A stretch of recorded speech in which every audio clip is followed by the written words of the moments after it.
नमस्कार दोस्तों, आज की हमारी कहानी है अनमोल रिश्ता मोहबोली भाई बहन का। फेसबुक पर फ्रेंड में नाम डाल डाल कर कई बार सर्च किया, लेकिन साहिल का कोई पता न चला। पता नहीं फेसबुक पर उसका अकाउंट है भी कि नहीं। यह सोचकर मैंने लॉग आउट किया ही था कि स्मार्टफोन पर व्हाट्सएप की मैसेज ट्यून सुनाई दी। फ़ोन की स्क्रीन पर देखा तो जाना पहचाना चेहरा लगा। डबल क्लिक कर फोटो को बड़ा किया तो चेहरा देख दंग रह गई। फिर मेरी खुशी का ठिकाना न रहा। बिल्कुल वैसा ही लगता है साहिल जैसा पहले था। बात उन दिनों की है जब पापा ने सोचा कमरा किराए पर दे दिया जाए।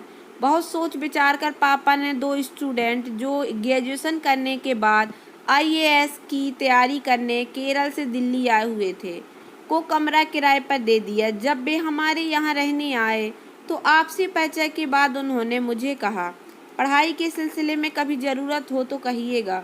उनमें से एक, जिसका नाम साहिल था, अक्सर मुझसे बातचीत करने को उत्सुक रहता। कभी 10वीं की एनसीईआरटी की किताब मांगता तो कभी मेरे कोर्स की। मुझे उसका इस तरह किताबें मांगना बात करने का बहाना लगता। एक दिन जब वह किताबें मांगने आया तो मैंने उसे बुरी तरह डांट दिया। क्या करोगे 10वीं की किताब का? मुझे सब पता है, यह सब बहाने हैं लड़कियों से बात करने के। मुझसे मेलजोल बढ़ाने की कोशिश ना करो, आगे से मत आना किताब मांगने। उसने अपने पक्ष में बहुत दलीलें दी, लेकिन मैंने नकारते हुए सब खारिज कर दी। उस दिन मुझे स्कूल से ही अपनी फ्रेंड के घर जाना था।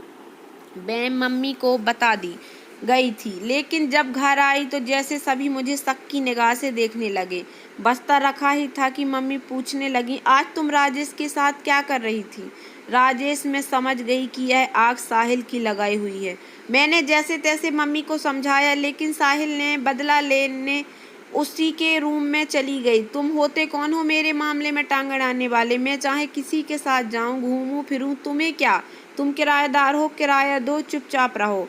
आइंदा मेरे बारे में माँ से बात करने की कोई ज़रूरत नहीं, समझे? मैं साहिल को कहकर बाहर निकल गई। दरअसल राजेश मेरी कक्षा में पढ़ता था। अच्छी पर्सनालिटी होने के कारण सभी लड़कियां उससे दोस्ती करना चाहती थीं।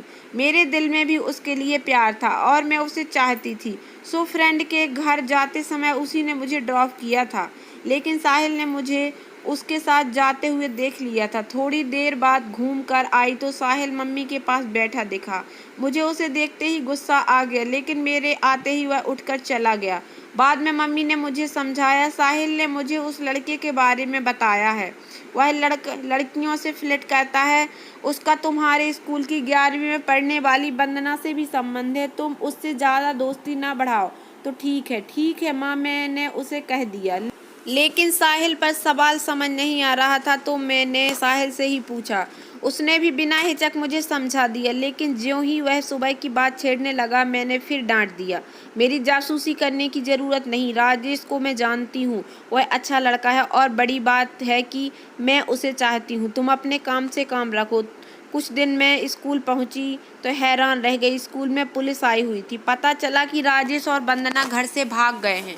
अभी तक उनका कुछ पता नहीं चला। पुलिस ने पूछताछ वाले लोगों में मेरा नाम भी लिख लिया। वह मुझे थाने आने को कहा। पापा दौरे पर गए हुए थे, सो मम्मी ने और कोई सहारा न देख साहिल से बात की। फिर ना चाहते हुए भी मैं साहिल के साथ थाने गई। वहाँ इंस्पेक्टर ने जो पूछा बता दिया। साहिल ने इंस्पेक्टर से मेरी तारीफ की, राजेश से सिर्फ क्लास फेलो होने का नाता बताया और ऐसे बात की जैसे बड़ा भाई मुझे बचा रहा हो। उसकी बातचीत से इम्प्रेस हो इंस्पेक्टर ने उसके केस से मेरा नाम भी हटा दिया। घर आए तो साहिल ने मुझे समझाया, ऐसे लड़कों से दूर ही रहो तो अच्छा है। वैसे भी अभी तुम्हारी उम्र पढ़ने की है, पढ़ लिख कर कुछ बन जाओ तब बनाना ऐसे रिश्ते, तब तुम्हें इनकी समझ भी होगी। साथ ही उनसे मुझे दलील भी दी कि तुम्हारे भाई जैसा हूँ, तुम्हारे भले के लिए ही कहूँगा। दरअसल गुस्सा तो मुझे खुद पर आ रहा था कि राजेश को समझ न पाई और मुझे प्यार में धोखा मिला, लेकिन खींच साहिल पर निकल गई। मेरी इस बात का साहिल पर गहरा असर हुआ। राखी का त्योहार नज़दीक था, सो शाम को जाते समय साहिल राखी ले आया और मम्मी के सामने मुझसे राजेश के बारे में बताने व समझाने के लिए क्षमा मांगता हुआ राखी बांधकर भाई बनाने की पेशकश कर खुद को सही साबित करने लगा। मैं कहाँ मानने वाली थी। मैं पैर पटकती हुई बाहर निकल गई। उसने राखी वहीं टेबल पर रख दी। पापा अगले दिन जम्मू से लौटने वाले थे। मैं और मम्मी घर में अकेली थी। रात के लगभग 12 बजे थे। अचानक मुझे आवाज़ मारते हुई मम्मी उठ बैठी। मैं भी हड़बड़ाकर उठी और देखा कि मम्मी की नाक से खून बह रहा है। मैं कुछ समझ न पाई, बस जल्दी से दराज से रुई निकालकर नाक में ठूंस दी और खून बंद करने की कोशिश करने लगी। इधर उधर देखा, कुछ समझ न आया कि क्या करूं, लेकिन अचानक साहिल के कमरे की बत्ती जलती देखी। कल उनका एग्जाम होने के कारण वे दोनों काफी देर तक पढ़ रहे थे। तभी मम्मी बेसुध होकर गिर पड़ी। मैंने उन्हें गिरते देखा तो मेरी चीख निकल गई। मम्मी मेरी चीख सुनते ही साहिल के कमरे का दरवाजा खुला। सारी स्थिति भांपते हुए साहिल बोला, आप घबराइए नहीं, हम देखते हैं। फिर अपने दोस्त राघव से बोला कि ऑटो लेकर आएं, इन्हें अस्पताल ले जाना होगा। ऑटो लाकर उन दोनों ने मिलकर मम्मी को उठाया और मुझे चिंता न करने की हिदायत देकर मम्मी को ऑल इंडिया मेडिकल हॉस्पिटल की इमरजेंसी में ले गए। वहां उन्हें डॉक्टर ने बताया कि हाइपरटेंशन के कारण इनकी नाक से खून बह रहा है। आप सही वक्त पर ले आए, ज़्यादा देर होने पर कुछ भी हो सकता था। फिर उन्हें 2 इंजेक्शन दिए गए और अधिक खून बहने के कारण खून चढ़वाने को कहा गया। साहिल ने ब्लड बैंक जाकर रक्तदान किया, तब जाकर मम्मी के लिए उनके ग्रुप का खून मिला। राघव ने ब्लड बैंक से खून लाकर मम्मी को चढ़वाया। सुबह करीब 6 बजे वे दोनों मम्मी को वापस लेकर आए तो मेरी भी जान में जान आई। अब मम्मी ठीक लग रही थी। साहिल ने बताया कि घबराने की बात नहीं है, आप आराम से सो जाएं। हम हफ्ते की दवाएं भी ले आए हैं। आज हमारा पेपर है, लेकिन रात भर जगे हैं, अतः हम भी थोड़ा आराम कर लेते हैं। मम्मी को सलामत पा मैं बहुत खुश थी। मेरे इतना भला बुरा कहने के बावजूद साहिल ने मुझ पर जो उपकार किया, उसने मुझे अपनी ही नज़रों में गिरा दिया था। मैं इन्हीं विचारों में खोई बिस्तर पर लेटी थी कि कब सुबह के 8 बज गए पता ही नहीं चला। मैंने देखा साहिल के कमरे का दरवाज़ा खुला था और वे दोनों घोड़े बेचकर सोए थे। अचानक मुझे याद आया कि आज तो इनका पेपर है, अतः मैं तेजी से उनके कमरे में गई और उन्हें उठाकर कहा, पेपर देने नहीं जाना क्या? हड़बड़ाकर उठते हुए साहिल ने घड़ी देखी तो उनकी नींद काफूर हो गई। दोनों फटाफट तैयार होकर बिना खाए पिए ही पेपर देने चल दिए।